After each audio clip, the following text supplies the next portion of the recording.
Olá a todos e todas, estamos de volta para o nosso quinto e último episódio do podcast EJA na EPT. Hoje nós vamos dialogar sobre a história do Proeja no campus Juiz de Fora. Eu sou Silvânia e dou as boas-vindas a todos. Sou uma mulher branca, cabelo castanho, um pouco acima dos ombros, uso óculos, batom claro, brincos e uso um blazer amarelo. Bom, Paula, o que nós podemos esperar? Seja bem-vinda, professora Paula. O que nós podemos esperar do episódio de hoje? Olá, pessoal. Olá, Silvânia. É um prazer estar aqui com você e com todos que nos assistem. Hoje a gente tem uma expectativa muito grande para esse episódio. Vamos receber duas pessoas que são fundamentais e que foram fundamentais para a criação do curso técnico em secretariado na modalidade EJPT, no campus Juiz de Fora, o nosso conhecido ProEja, que já ultrapassa aí uma década e lá vamos anos, né, trazendo essa educação integral e omnilateral para Juiz de Fora e região. E esperamos também que nesse episódio nós possamos refletir sobre a gestão educacional e também a gestão administrativa para a consolidação da EJA no Instituto Federal. Eu sou uma mulher branca, de 1,58 m, cabelos castanhos na altura dos ombros, pele branca, estou vestindo hoje uma roupa laranja com um blazer off-white. É um prazer estar aqui com você e sejam todos muito bem-vindos ao nosso último episódio dessa série. Muito obrigada, Paula. E hoje nós temos o prazer de receber aqui pessoalmente, presencialmente, que é o professor Dr. Paulo Rogério Araújo Guimarães, professor titular do IF-Sudeste MG Campus Juiz de Fora, doutor em Engenharia Mecânica, egresso do CTU, foi diretor por 2 mandatos do Campus Juiz de Fora e reitor do IF-Sudeste MG. Paulo, um prazer enorme te receber aqui, que a gente vai falar hoje dessa história do Proeja, né? Não só da história do Proeja, mas também você acompanhou esse meu percurso, essa trajetória, que quando eu entrei ali, você era diretor em 2011, né? E depois, em 2017, eu tive a felicidade de você assinar minha posse, porque eu tinha passado no concurso. Então é um prazer enorme receber você aqui. Fique à vontade. Olá, pessoal. Olá, Silvânia. Olá, Paula, Roberta. É um prazer estar aqui com vocês. Muito obrigado pelo convite. Estou dividindo essa mesa com vocês aqui. Eu sou Paulo, sou um homem branco de pele morena, tenho 1,80 m, cabelos grisalhos, bem ralinhos, e estou vestindo uma camisa branca. É um prazer estar aqui. Hoje vamos contar um pouco dessa história, né? Sim, vamos. Para contar essa história do Proeja é a professora Roberta Calvano, professora do IF-Sudeste MG Campus Juiz de Fora, mestre em educação, tem especialização em gestão de recursos humanos e experiência profissional na área de gestão de pessoas e direito do trabalho. É professora do curso de secretariado desde os seus primeiros dias e durante 12 anos participou da coordenação do curso. Atualmente é vice-coordenadora. Professora Roberta, que prazer receber aqui a minha professora do secretariado, né? Minha amiga, a pessoa que mais me deu a mão nessa caminhada também e conhece mais do que ninguém a minha história e a minha trajetória. É um prazer enorme te receber aqui. Suas primeiras considerações, seja bem-vinda. Silvânia, o prazer é meu, né? Na verdade, eu estou muito feliz de estar aqui com vocês, professor Paulo, você, professora Paula. Falar do curso de secretariado na modalidade ProEja, traçar uma divisão profissional da minha vida profissional, né? Eu divido a minha vida profissional entre o antes do Proeja e o depois do Proeja. É assim que eu lido com essa minha experiência no Proeja. E poder compartilhar, né, o pouquinho que eu já vivenciei do curso aqui com vocês e com todos que estão nos ouvindo agora é muito importante. São 15 anos de história, São né, 15 Roberto? anos. São 15 anos de história. Mais uns mesezinhos antes, né, Paulo? Que para toda essa preparação, para ele poder andar, mas são 15 anos, já vamos para os 16 anos. Sim, porque A portaria foi publicada em 6/5/2009, está lá a assinatura Isso Paulo mesmo. Rogério, É. né, Paulo? Então, conta um pouco dessa chegada no Proeja no campus, os desafios, as estratégias da implantação de algo que seria novo, porque você estava recebendo ali um público novo, um público com especificidades. Conta um pouco para nós. Essa história é uma história que ela tem algumas nuances que a gente precisa contextualizar um pouquinho, porque as escolas técnicas, né, da nossa rede federal, a gente tinha uma história já de muitos anos, ainda mais as instituições do campus, fora Rio Pomba e Barbacena, histórias... Barbacena tem 100 anos, né, mais de 100 anos, né? Nós fizemos 68, dia 2, né? Mas tem um fato marcante, aconteceu no ano de 1997, que mudou a estrutura da nossa instituição, que foi a publicação do Decreto 2208. O Decreto 2208, ele proibiu a manutenção dos cursos da forma integrada nas escolas. Então, nós tivemos que separar o ensino médio do ensino técnico. Isso foi uma transformação brutal, digamos assim, porque nós tivemos que mudar toda a nossa estrutura, toda a nossa forma de atuar, toda a nossa forma de enxergar a educação. E no ano seguinte, em 98, uma lei proibiu a expansão de novas escolas. Então a rede ela passou por um momento de muita indecisão, de incerteza, que caminho a gente iria tomar. Então a gente fez esse processo de separação do ensino médio do ensino técnico. Isso gerou uma descaracterização do projeto inicial, da concepção inicial das escolas técnicas, das escolas técnicas, dos Cefetes, das escolas agrotécnicas. Essa contra-reforma, essa alteração, ela voltou a acontecer a partir de 2004, com o Decreto 51/54, que voltou a permitir a integração.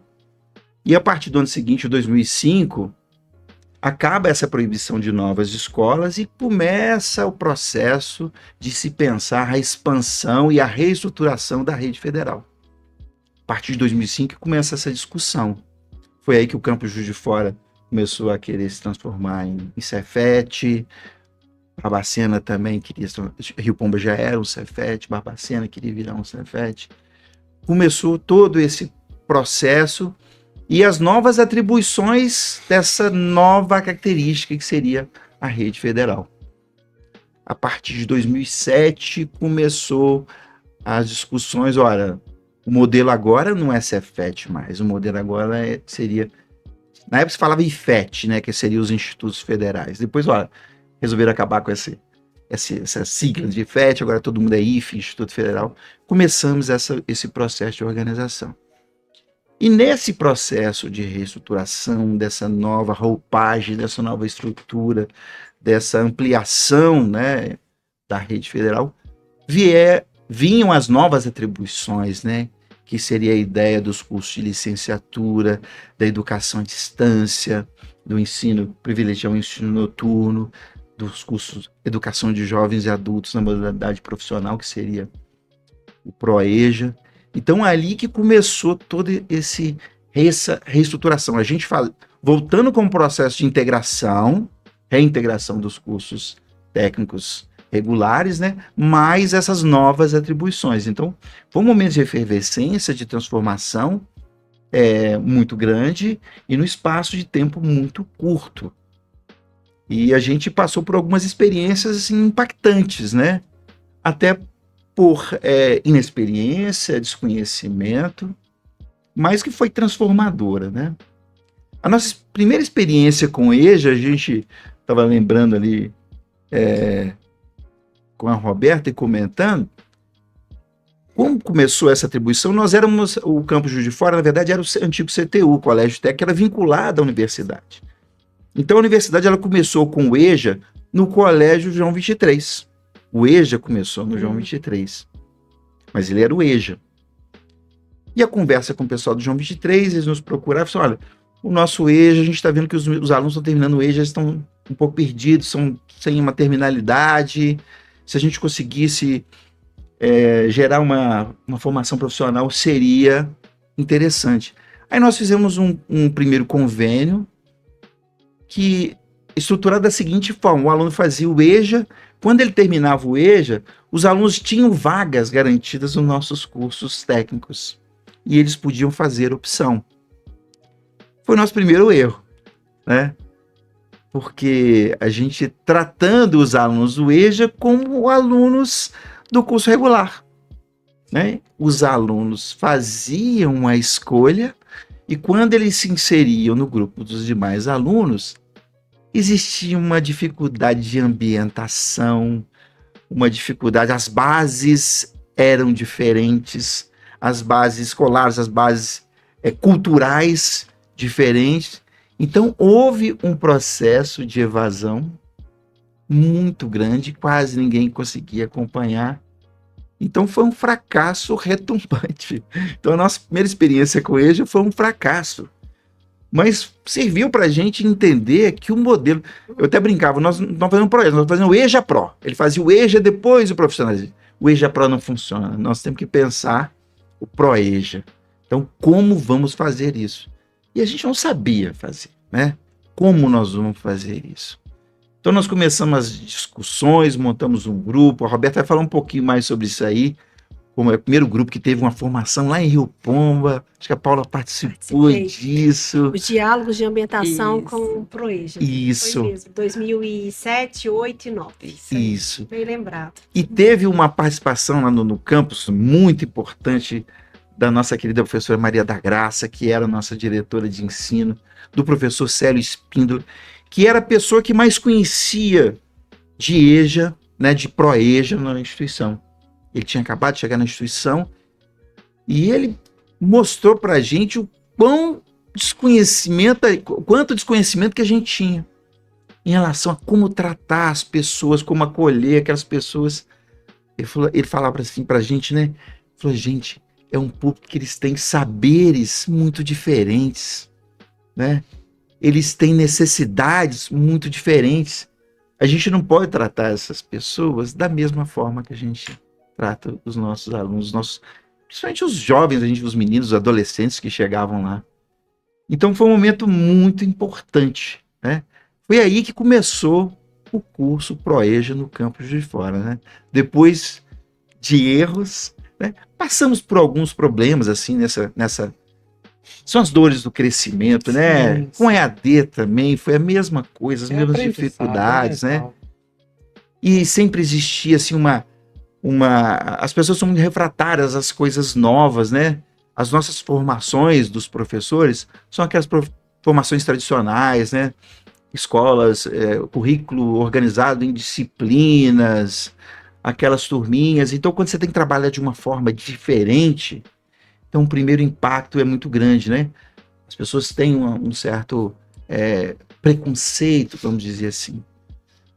Mas depois que a gente começa a ver os resultados, o impacto, o alcance social desses cursos, é impressionante, né? É apaixonante. Então é uma coisa que nos traz uma alegria muito grande. Então esse momento foi um momento de transformação, não só para a instituição, mas também para a gente, né? Enquanto gestor, enquanto docente, enquanto servidor. Foi um momento muito especial de transformação para a instituição e para as nossas carreiras, né? Foi um aprendizado, né, Paulo? Muito grande. Foi. Né? Agora, isso vem por força de lei, né, Paulo? Não, Sim. Ninguém preparou a instituição para receber. Inclusive, é uma outra fala da professora Jaqueline Moll que ela fala que ela estava, acho que 2008, né, que ela estava na CETEC, e ela fala que os institutos federais já não recebem bem o Proeja. Sim. Né? E ele vem por força de lei. Foi complicado trabalhar isso, né? Eu acho o seguinte, o momento de transformação era muito grande. Era a transformação institucional, como as instituições se arranjavam. Sabia, no nosso instituto, nós vínhamos de uma escola vinculada, de um Cefet e de uma escola técnica. Instituições com histórias e culturas diversas. Então, só esse processo de integração era um processo de alta complexidade, né? Eu digo assim, felizmente nós tivemos um processo de integração muito tranquilo, de muito diálogo. Algumas outras instituições, o processo foi muito mais conflituoso, o nosso processo foi bem pactuado, sabe? Então a gente conseguiu. Então tinha esse processo de transformação institucional. Por exemplo, no campus de Fora, os professores e os servidores técnico-administrativos eram servidores da universidade. As pessoas tinham que fazer opção de passar para a nova institucionalidade. E tinha gente que estava assim, há 30 anos na universidade, como é que eu vou sair da universidade? Então Então teve gente que optou em ficar na universidade. Tudo isso gerou um impacto muito grande.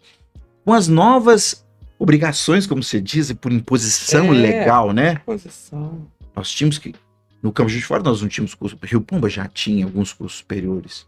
Nós tínhamos que criar um curso superior. Nós tínhamos que implementar um ProEja. Os cursos, o programa ETEC Brasil, né? Educação à distância.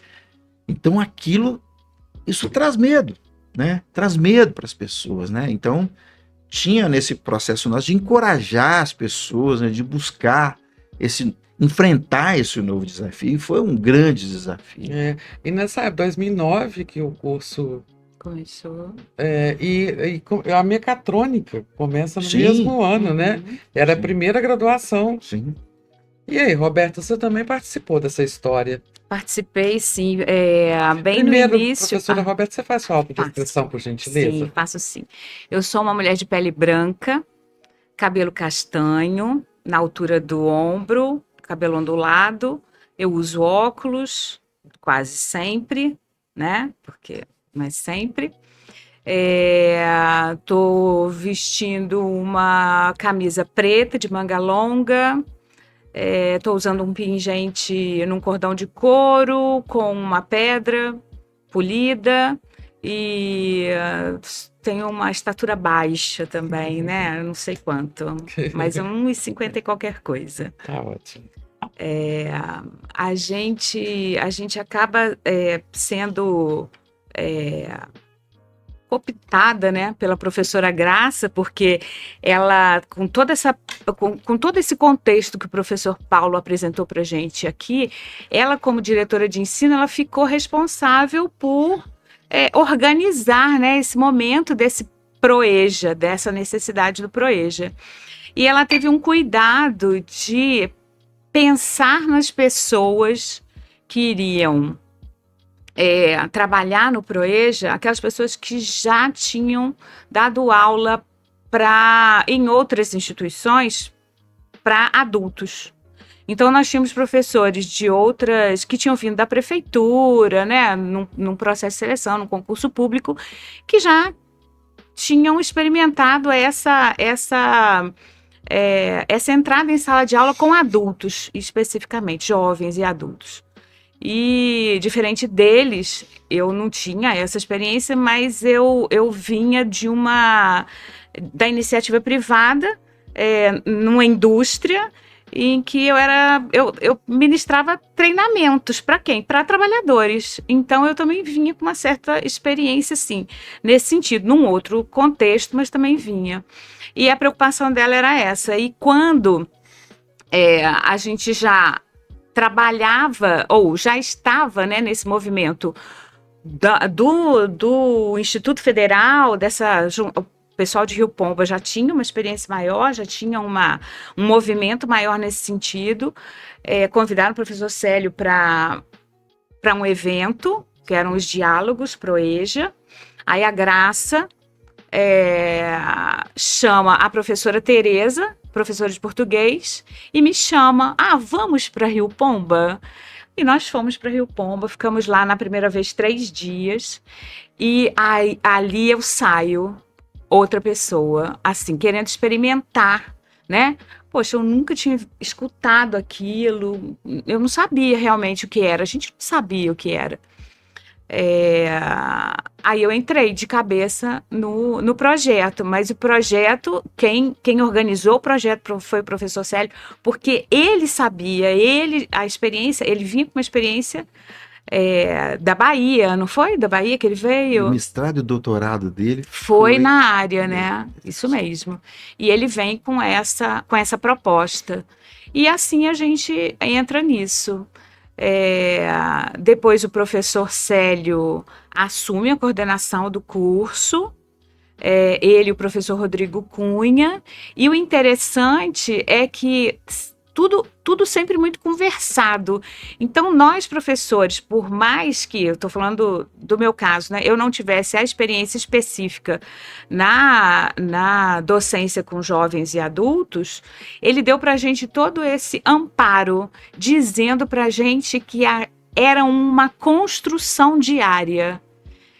E isso dava para a gente também um conforto, porque a gente sabia que a gente estava aprendendo junto com eles, a gente errava junto com eles e aprendia junto com eles. É como o professor Paulo falou, a gente errou várias vezes, a gente ofertou de forma equivocada várias vezes, até a gente começar a entender como aquilo tudo funcionava. O professor Adriano, no episódio anterior, também fala isso, né?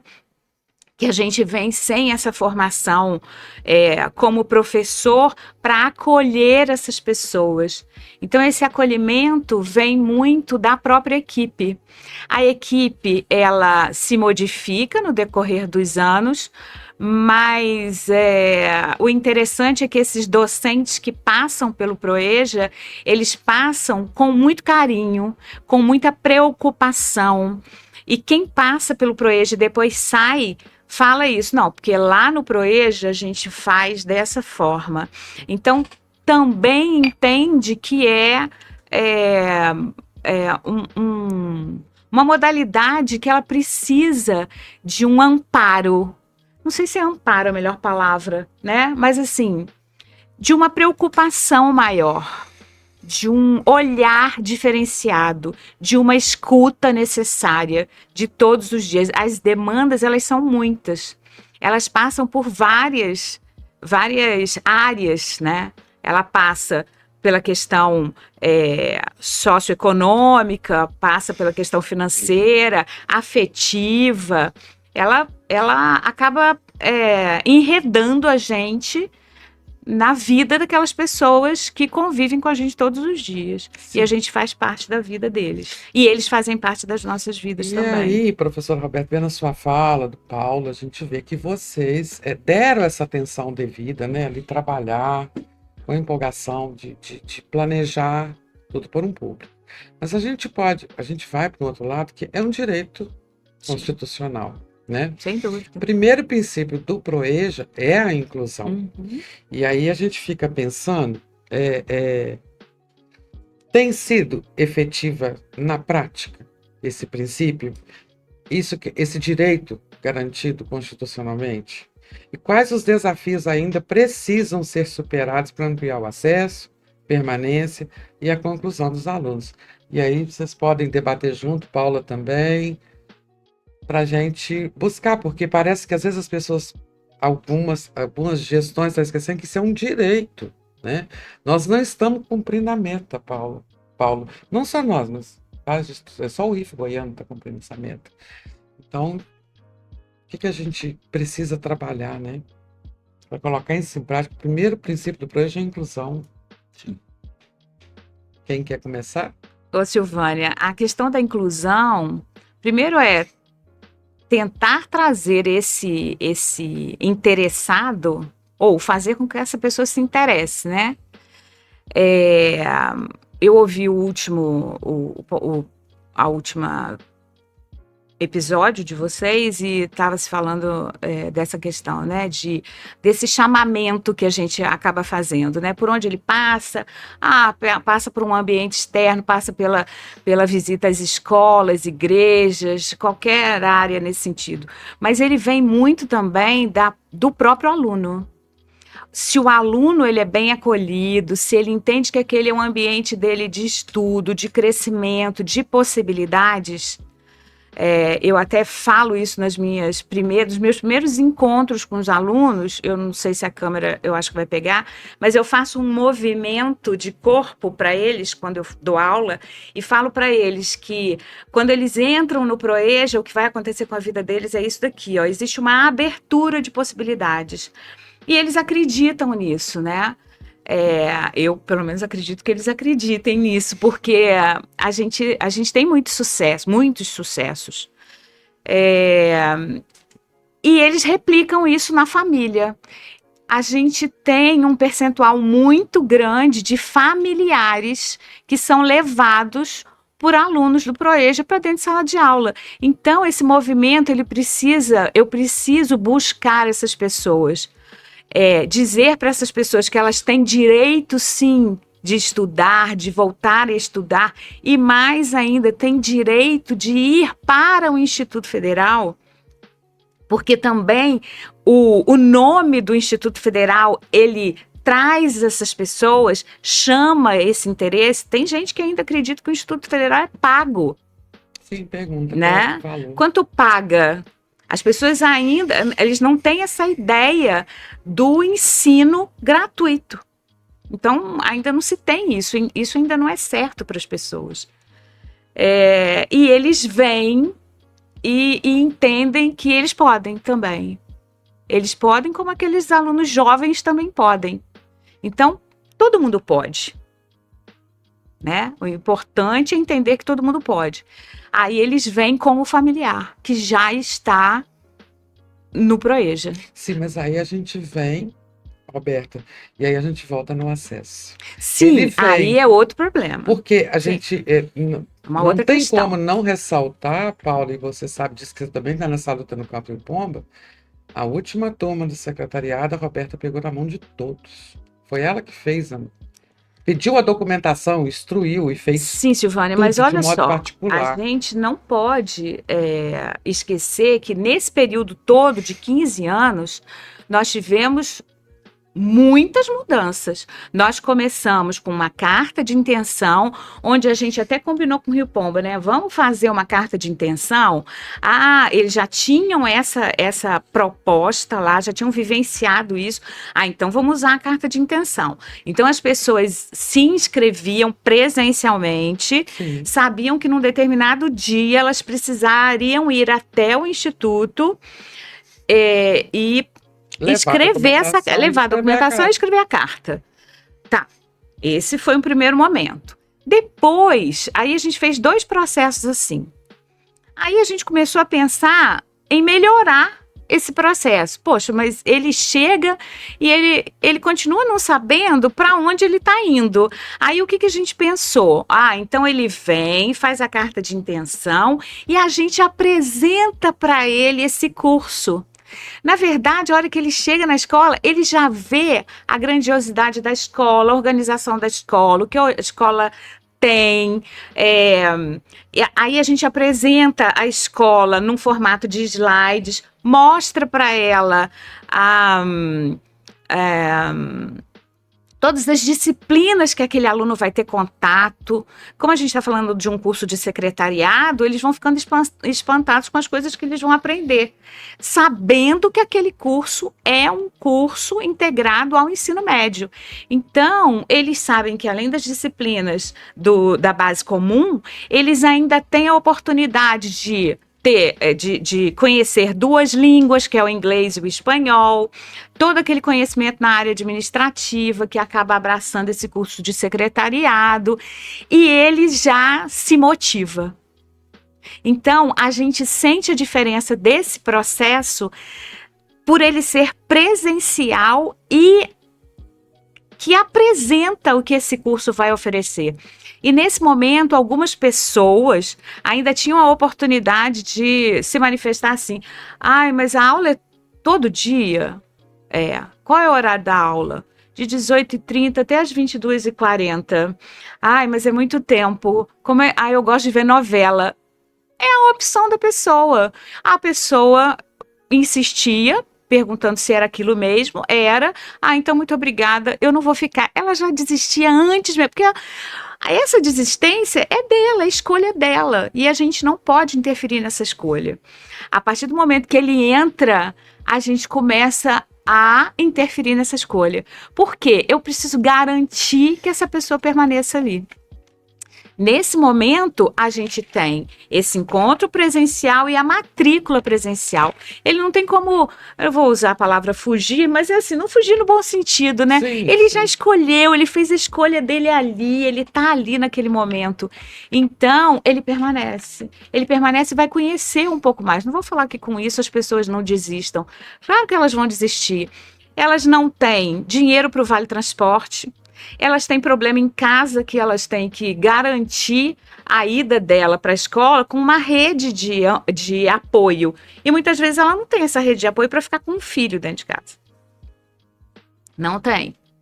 Não tem o apoio familiar também, né? As pessoas são muito questionadas. Mas por que você vai voltar a estudar? Então, essa negativa, ela também aparece nesse momento. Mas essa inclusão, eu entendo que ela foi mais facilitada pela presença. Quando a gente chegou num dos processos de seleção, e você com certeza apresenta isso no seu trabalho, a gente chegou a um processo de seleção de ter 100 candidatos. Mais de 100. Mais de 100 candidatos. Mais de Então, a 100. gente não está falando de um processo Um processo ruim, que a muito pelo divulgação contrário. era específica. Sim, era Nós íamos ali aonde encontrar esse público. Nessa época nós fizemos panfletagem isso nas mesmo. ruas. E aí eu passava ali, aquele moço estava trabalhando em servente de pedreiro, e aí ele perguntava, né? Paga lá? Não, o senhor pode ir lá. E aí explicava, olha, eu estudei lá. E aí nós tivemos esse número É isso grande. mesmo. E conseguia ter uma permanência melhor. Sim, Porque assim, a gente não vai dizer que é fácil, né? Eu estive lá. E a Roberta é uma das grandes responsáveis de eu estar aqui hoje, ter terminado o curso, porque não foi uma vez nem duas que eu falei que ia desistir. Não é fácil, Paulo. Você enfrentar toda a sua vida de dia, todos os problemas, e de noite ir para uma sala de aula, eu falo, vou embora. E aí eu lembro de uma aula da Roberta, que ela pôs um toca-fita antigo, uma vitrola antiga, uma máquina de tirar foto antiga. E ela começa a aula falando, tá vendo isso aqui? Como é que é hoje? É assim. E ela perguntava para mim, onde eu isso é assim. Ela falou, tá vendo? Por que você precisa estar aqui? Só assim você vai conseguir chegar. E aí, quando eu termino o secretariado, ela me dá a seguinte frase: a mudança é a única certeza estável. Então, eu terminei ali e não consegui parar mais, porque eu fiquei com isso, né? Tipo, como tá Fantástico. vendo? Precisa reciclar. Claro. Então, tem todo esse trabalho que eu citei lá no começo, né, Paulo, que é individual. É individual. Só que as pessoas precisam enxergar isso. Não pode ser só individual. É preciso mais. Porque há quanto tempo, você falou aí no acesso, desse atendimento presencial, há quanto tempo a gente não tem mais acesso, a gente não partilha com essas pessoas, não tem um apoio para elas. Hoje você não sabe quem é o candidato do Proeja. hoje não. É tudo por um sistema. Desde isso veio, a gente parou de executar efetivamente todo o processo de seleção, porque ele era executado no campus. Enquanto ele era executado no campus, a gente tinha esse controle de quem eram as pessoas, quem era o nosso público, como a gente ia atingir esse público. A gente tinha esse controle também no bom sentido, né? A gente sabia do que a gente estava falando. Quando chega a pandemia e esse afastamento que a gente teve, traz para a gente um processo de seleção distanciado, como tudo estava distanciado. Então, a gente tem 2 anos de distanciamento, né? 2 processos de distanciamento. Quando a gente retoma as atividades presenciais, a expectativa foi que esse processo retornasse para o campus, e ele não retorna. Aí o nosso afastamento enquanto coordenação de curso, ele foi compulsório. Não adianta, a gente nem é consultado. E o não é consultado é assim, quantas vagas vai oferecer? Isso não é consulta. Quantas vagas? Já está escrito no PPC, isso já está lá, né? Não é essa consulta, é como nós vamos fazer para chamar essas pessoas de volta ao campus. Então, até hoje, a gente não tem essa retomada. E com isso, a gente tem, sim, um esvaziamento. por mais que a coordenação do curso, os professores, porque eles se empenham muito nisso, é uma equipe que trabalha muito junta, não é um trabalho de uma pessoa, é um trabalho de equipe. Sim. Todos nós nós temos o objetivo de ter aluno em sala de aula, é isso que não existe professor sem aluno. Não. Então esse é o nosso objetivo. E hoje a gente está muito preocupado com isso, né? Porque esse processo de seleção agora para o ano de 2025, eu não tenho como qualificar esse processo para o curso Proeja, para o curso de secretariado do campus Juiz de Fora. Você está falando da Eu não cobrança de consigo. taxa, né? Essa cobrança, a manutenção da inscrição online, onde exige que esse candidato, esse interessado, tenha uma conta no Gov, que é uma coisa difícil, não é para. Não dá para você colocar essas pessoas que estão afastadas da escola há muito tempo nesse ambiente sem auxiliar essa pessoa. Dependendo do tipo de conta que ele tem no Gov, ele não consegue nem fazer inscrição. Ele tem que ter uma conta corrente, ele tem que ter não sei o quê, ele vai pedindo mais coisas, que ele se perde nesse Os documentos processo. de matrícula são... Os documentos de matrícula e tudo mais. Então, não basta a pessoa ter um celular. Mas todo mundo hoje tem um celular, sim. Mas nosso E quais sistema são nem aceita. E quais são as Nada pelo funções que essa pessoa usa nesse celular? Talvez ela não use todas as funções e ela nem saiba, ela precisa sempre de um apoio de alguém. E às vezes um familiar não está disponível para auxiliar aquela pessoa para esse momento de inscrição. Então, virou uma bola de neve. A Paula, verdade é essa. Bom, você tem a mesma experiência no campus Rio Pomba, né? Eu queria só corroborar com a fala da professora Roberta, de que nós temos optado por fazer o processo seletivo nas normas atuais e logo em seguida, na segunda semana após a finalização do processo, abrir o edital de vagas complementares. E aí é um retrabalho, mas é uma necessidade que se faz, porque para quem não conhece, o edital de vagas complementares é um edital feito no campus, de maneira mais simplória, as 40 páginas viram 7, e o candidato ele tem uma semana com um horário estendido até geralmente 21 horas, para ir ao campus, ser atendido por um colaborador, que geralmente é um servidor de uma comissão que não recebe nada por isso, mas faz isso dentro do seu horário de trabalho, e faz o preenchimento da documentação e automaticamente, ele deixando ali a inscrição, estando dentro das cotas, do número de vagas, aqueles documentos já são transferidos para o sistema de matrícula por um servidor, não necessitando que essa pessoa tenha contato tão direto, específico com a tecnologia, sem um apoio. A gente sabe que é um retrabalho, né, professora? Sim. E que a gente poderia ter um processo específico para isso dentro de um calendário institucional, mas é uma maneira que a gente tem encontrado de não deixar esse público de fora. E eu sei que o Campus de Fora, na última edição de vagas complementares, ganhou até uma nota no G1 pelo excessivo número de pessoas que fizeram uma fila gigantesca, porque sentem-se muito mais tranquilos, seguros, dormindo na fila do que indo para frente de uma tela para fazer esse tipo de inscrição. Isso. E é importante que se registre que não foi para o curso de secretariado especificamente, mas para todas as vagas remanescentes no campus. E aí, por que isso muitas vezes funciona? Porque a gente volta na fala do professor Adriano, em um dos nossos episódios anteriores, porque entende-se esse público com uma maneira própria. Então, faça uma divulgação própria, boca a boca, com setores específicos. E aí, o professor Paulo Rogério, que esteve à frente da gestão há muito tempo, não é só o Proeja que passa por essa situação. Por exemplo, o processo de seleção do Mulheres 1000 é um processo de convênio. Com certeza. Com a comunidade. O processo de seleção do ETEC é com outros municípios, com outras empresas, com um distanciamento muito maior. E o processo seletivo para graduação, ele é muito diferente do processo seletivo para o integrado. E a gente precisa entender quem é esse público em cada segmento para que a gestão possa criar, né, metas a serem alcançadas para que realmente a gente tenha uma ampliação da instituição. Estava lembrando aqui do trabalho da Elimar Pimentel, que foi uma mestranda do Prof. EPT, que tentou eternizar os 10 anos de estrada do curso de secretariado do Campus Juiz de Fora. A gente já passou dos 15. Então, isso já é uma inovação e uma memória a ser constituída. Onde nós temos no Brasil um curso que há 15 anos constrói uma história para a educação de jovens e adultos profissionalizante, né? Que integra a educação básica com a educação profissional. Em Juiz de Fora, sim.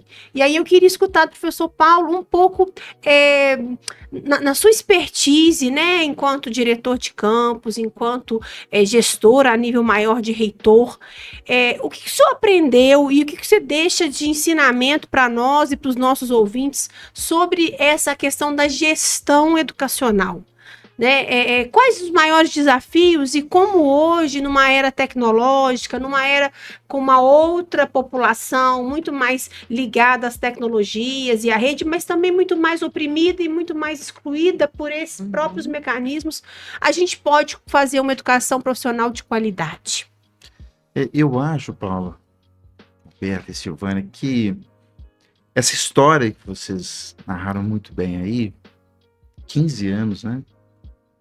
A gente tem um grupo, uma expertise e pessoas envolvidas nesse processo que são capazes de dar acolhimento e suporte.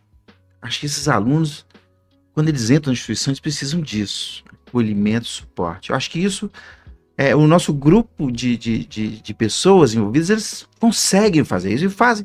A Roberta narrou isso, eu me lembro do Adriano narrando a paixão que eles narram nisso, esse envolvimento criado. Agora, a gente está falando aqui a questão do acesso. Sim. E a gente está comentando que nós temos que fazer um retrabalho, já sabendo no início. Poxa, se nós estamos passando por isso, é a hora da gente pensar um pouquinho melhor esse processo, né? Eu acho que a instituição tem que olhar um pouquinho mais carinho para isso, né? O que nós podemos fazer? Porque esse público, principalmente o público do Proeja, a maioria das pessoas são pessoas que falam assim, olha, não é para mim. Aqui, tipo assim, esse lugar, aquele lugar não é para mim. É um mundo muito distante da minha realidade. Aquilo não é para mim. Então ele já tem medo de chegar. Eu não consigo. Eu não posso. Sim. Né? Então, ele tem todas essas percepções e sentimentos dentro dele. E o objetivo maior da instituição é mostrar para essas pessoas que eles podem. Sim. Eles podem. E que aquela instituição é o lugar delas. Aliás, esse é o público principal da nossa instituição. Né? O verdadeiro papel da instituição, da escola pública, é esse pessoal que tem maior dificuldade, que tem maior limitação, até pela vida que ela leva no dia a dia, né? A gente sabe que as pessoas vão ter dificuldade, Silvana já narrou um pouco da vida dela. Tive isso aí. As dificuldades. Inclusive, e todo mundo vai passar por isso. Sim, todos. Quando a Nayara me falou, Paulo, porque a Nayara foi aluna do CTU, né? Sim. Ela e a Inara estavam lá procurando e elas falaram, mãe, olha, tem esse curso. E a primeira coisa que eu falei com ela foi, minha filha, eu não tenho condição de fazer uma prova. Não é para mim. E assim, fui duvidando. Eu me lembro das primeiras aulas, e aí eu sempre cito o professor Marcos Felício, né? Que é filosofia, que eu estava falando do meu eu. Eu fui olhando para ele e falei, gente, mas de quem que ele está falando? Eu estou falando a verdade. Eu estava 30 anos, 23 anos, 30 quase, fora da escola. Então, assim, é isso que você acabou de retratar. É isso. A pessoa acha, mas a partir do momento que ela entra e há esse acolhimento, Sim. Pronto, é mais fácil você trabalhar. Agora, a gente precisa trazê-la, deixá-la entrar, né? É como a gente vai chegar nessas pessoas, as pessoas comuns que estão aí na sociedade, às vezes largadas ali, que parou de estudar já há muito tempo e acha, não, meu tempo passou. Não passou, não. Existem possibilidades e a nossa instituição tem essa obrigação, digamos assim, né? Não é só obrigação legal, mas moral, né? Sim. A essência da nossa existência é isso, né?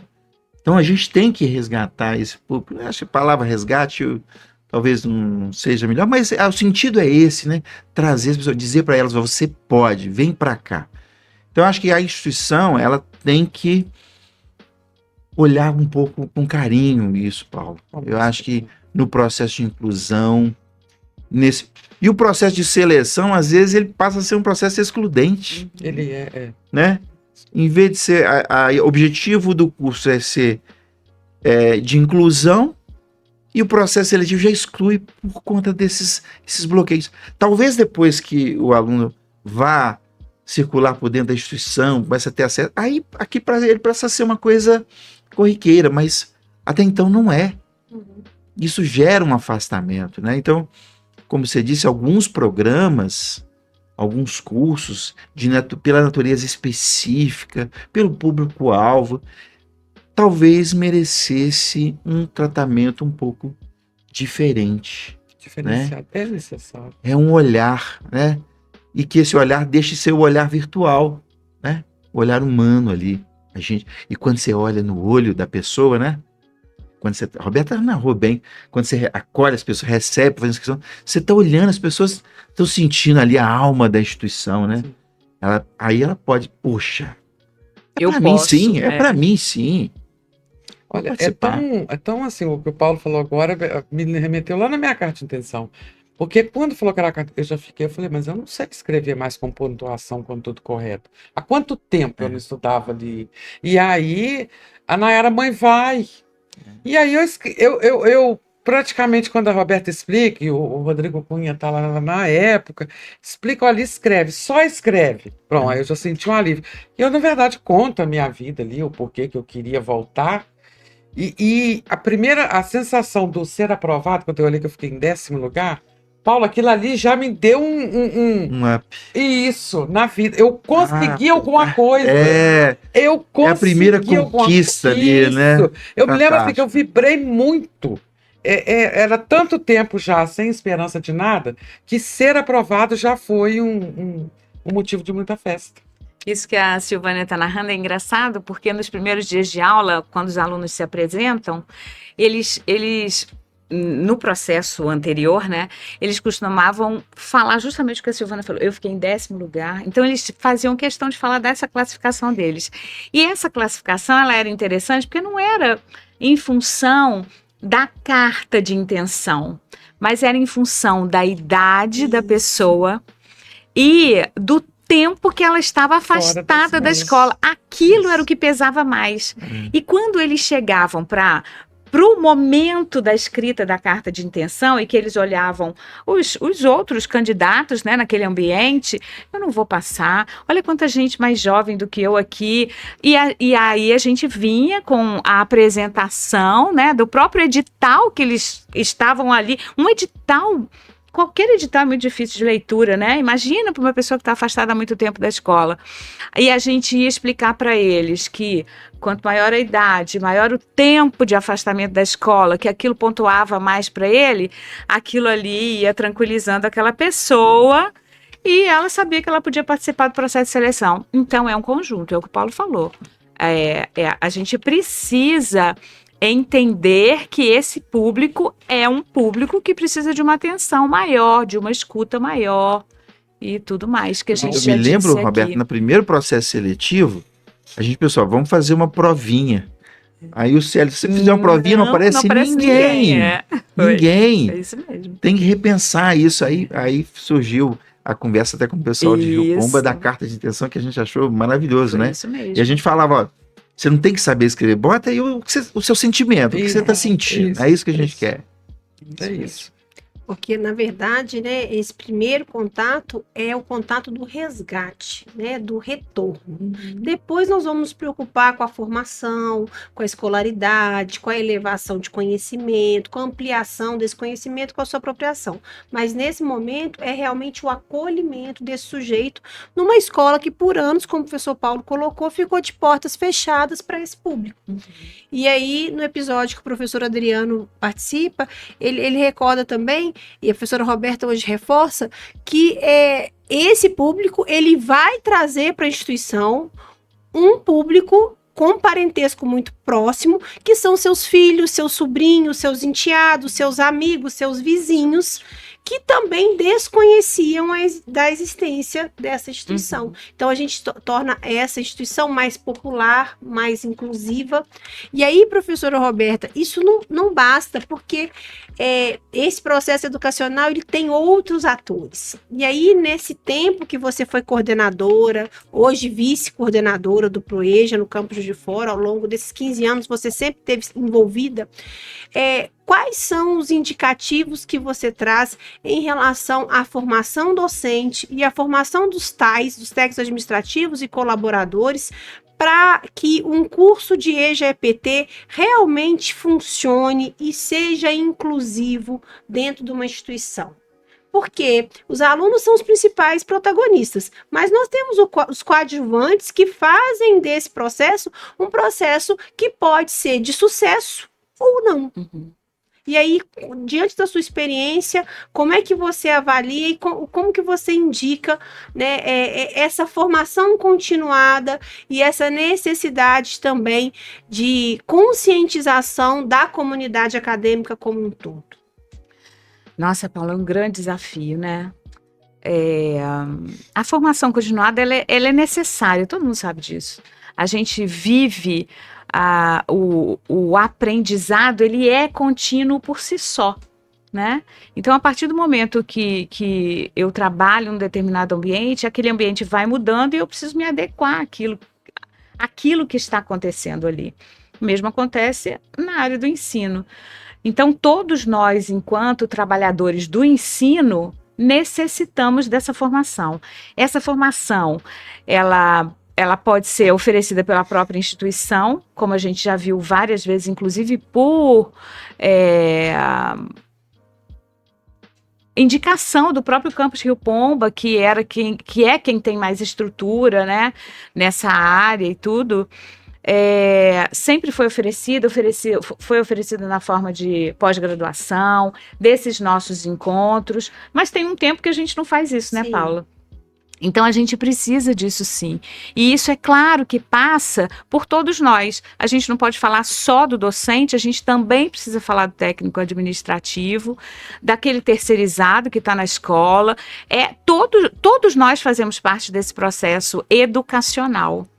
Então, ele é necessário. Agora, se você me perguntar, Paula, como? Hoje, eu não sei como te responder isso, porque a gente vem passando por tantas mudanças, até de permanência das pessoas dentro da própria instituição, que fica até difícil a gente pensar numa formação que não seja uma formação presencial, porque esse público, ele ainda precisa da presença do professor, do técnico administrativo. Ele está começando a aprender a andar sozinho, mas ele ainda não consegue andar sozinho. Ele precisa desse amparo, ele precisa dessa ajuda, ele precisa desse reconhecimento, que é um reconhecimento pessoal, foi o que o professor Paulo falou. A gente precisa olhar nos olhos das pessoas. Você mandar uma mensagem, né, por uma rede de relacionamentos, talvez não surta o mesmo efeito da fala presencial, de um atendimento, como o professor Adriano também falou, de um atendimento do setor de psicologia da escola, por exemplo. A gente faz todos esses encaminhamentos, a gente procura utilizar toda a estrutura da escola, porque é o que a gente tem. A gente faz isso. Mas a estrutura começa a ser pequena para a quantidade de pessoas que precisam ser atendidas. Porque todos nós precisamos de atendimento, inclusive os professores. Então é um trabalho desafiador. Eu não tenho resposta para te dar. Eu preciso e prefiro acreditar que é um trabalho de todos os dias. Perfeito. A professora Roberta resgata, Silvânia, da oferta, né, do curso de especialização, que no caso o Campus Rio Pomba dentro do IFE na época foi o que ofereceu, mas a professora Tereza foi aluna do curso, fez o curso, e o professor Célio foi professor do curso. Isso mesmo. Então nós tivemos 4 turmas, né, 2 anos cada uma, de uma especialização lato sensu, formando aí cerca de 150 educadores, e do ano passado para cá a gente retomou isso com o formato de FIC. Por entender que hoje esse professor, né, ou esse colaborador, esse servidor, ele quer algo mais rápido e mais efetivo. Então, como a gente oferece os cursos de formação inicial e continuada para o público trabalhador, por que não oferecer? A gente tem um curso hoje lá de formação pedagógica em EJA EPT, que é um curso de um semestre, 160 horas. Para o professor, ele é híbrido, então ele é presencial e online, mas na tentativa de trazer esse profissional de volta. E aí a questão das parcerias, professor Paulo. A gente tem atendido muito mais os professores da rede municipal e estadual do que os da rede federal, Sim. né? Que é um outro desafio que a gente tem. Por quê? Porque a gente tem um corpo docente muito qualificado, Sim. mas talvez qualificado para sua área específica de formação e não para os programas. E aí o desafio, de novo, de atender a diversidade do EAD, a diversidade do Mulheres 1000, do EJA EPT e de outras propostas educacionais que a gente precisa também trazer para a nossa instituição. Os nossos professores são os mestres e doutores que têm capacidade, conhecimento e expertise em área que a gente não precisa nem discutir, mas que não foram preparados muitas vezes para essas modalidades e esses grupos sociais, né, como público-alvo da educação profissional e tecnológica. Sim. Então, é muito bom ter vocês aqui, porque nos resgatam dessa necessidade de formação continuada sempre, no dia a dia, das pequenas reuniões, dos pequenos estudos, de escutar quem já conhece, escutar os novos pesquisadores da área. E aí, é um prazer, mais uma vez, ter vocês aqui para nos ajudar a lembrar da nossa missão. Muito obrigada pela presença. O prazer é nosso. O que é que fica para o futuro, Paulo? O que é que fica aí de recado para os gestores, para os docentes, para o futuro do Proeja, Roberta também, do IF Sudeste? Para o futuro, eu acho que reforçar a importância e a beleza desse programa. Sim. As narrativas de todo mundo que participou do Proeja, eu falo assim, é transformador. Todo mundo que passou pelo Proeja, que se envolveu com esse grupo, assim, mudou a minha vida, mudou a forma de enxergar a minha carreira, né? Eu sou um docente diferente, eu sou um servidor diferente. Esse grupo, ele traz para a gente um enriquecimento. A instituição cresceu, a instituição cresce com a presença desse público. Não é só a gente que tem, eles trazem tanta coisa para a gente. Então o Proeja, ele merece, né, atenção, ele merece carinho, olhar com carinho, né, para todo mundo que trabalha com ele e para os alunos. Para os alunos, a gente precisa dar o suporte. A gente sabe que nós temos restrições orçamentárias. A gente fala o tempo todo na gestão, você está trabalhando, administrando restrições, seja de pessoal, de recursos humanos, de recursos financeiros, tudo. Mas tem que ter um carinho para isso, né? Porque o retorno, o alcance social é maravilhoso. Então, acho que no futuro da nossa instituição é preciso olhar com muita atenção, com muito carinho. Porque não é só quem está lá, tá vindo que ganha, não. A gente que está aqui, a gente ganha muito, a gente aprende muito. É muita experiência. É né? muita Professora vivência. Roberta. O processo de conhecimento, ele é libertador, né? Então, assim, para todos nós, todos que estamos envolvidos com o Proeja, todo dia a gente aprende, todo dia é uma experiência nova.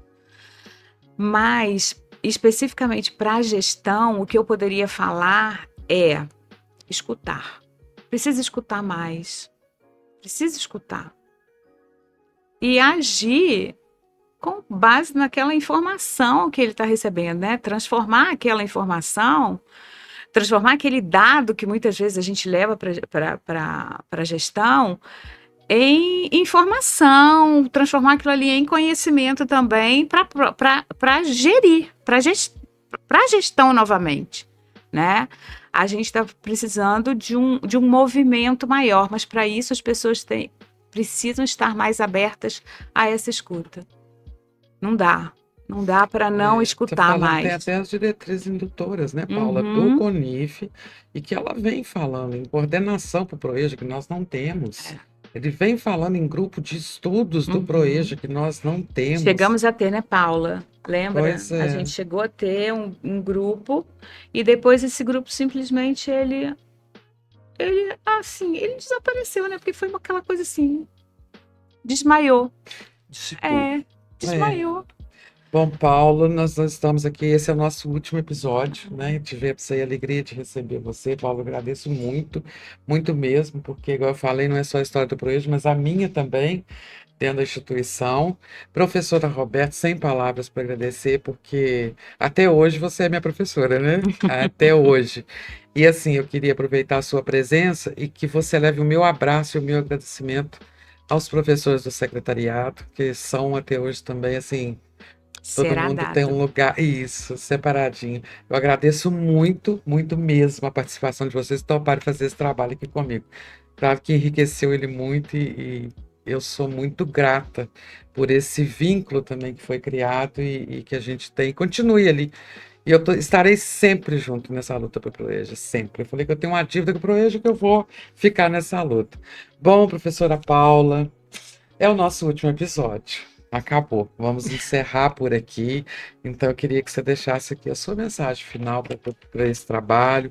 Lembrando aqui ao nosso público que esse é um produto educacional, mas que a gente não quer que esse podcast seja visto como algo profissional, né? Mas como que ele seja reflexivo, que ele seja compartilhado, que ele seja levado às outras pessoas, que ele seja apresentado como forma que a gente quer de verdade, que não é apresentar o resultado de pesquisa, mas mostrar a grandeza do Proeja que está escondida, invisível nas instituições.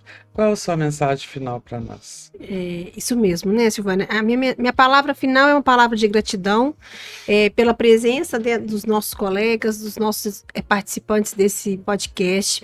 Gratidão por você não ter desistido da sua história e ter, né, concretizado mais uma etapa dessa história no formato, né, de uma dissertação de mestrado e um produto educacional.